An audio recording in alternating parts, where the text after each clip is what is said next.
બાકી જે લોકો મારી જેમ ગેટ નહીં જોયો એ બધાને સવાલ છે, આ ભાઈ લાઈનમાં કેની ઊભા છે? તો અમે તમને દોરડા દેખાય છે, એમાં ઘણા હજી નહીં સમજાણું. તો આપણે જવાનું હતું ઉડન ખટોલામાં. એટલે ઉડન ખટોલા એટલે હું પાછી એ પૂછશે એટલે રોપવેમાં. જો આપણું રોપવેન ગાડું, એમાં બેન આપણે ચડી ગયા ગિરનાર ઉપર જવા માટે. બોલે છે હું તમને કેવું લાગે છે?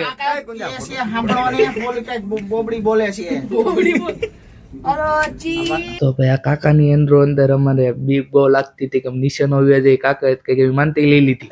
ભગવાન બચા લે, વાદા કરતે 500 કિલો બૂંદી કે લડ્ડુ ચઢાएंगे. તો ભાઈ કાકાની માનતા સફળ ગઈને આપણે સહી સલામત અંબાજી માતાના મંદિરે પૂગી ગયા, માતાજીના દર્શન કર્યા. અને હવેથી મેન ખેલ શરૂ થવાનો. તો આપણે આ પહાડોમાં ટ્રેકિંગ કરીને આપણે દત્તાત્રેય ભગવાનના મંદિરે જવાનો હતો. વચમાં ખૂબસૂરત નજારા જોવાના હતા. તો નજારા જોવા માટે પાર્ટ 2 આવે છે. ત્યાં લગી વિડીયોને લાઈક કરી દીધો હોય છે તો કરી દો.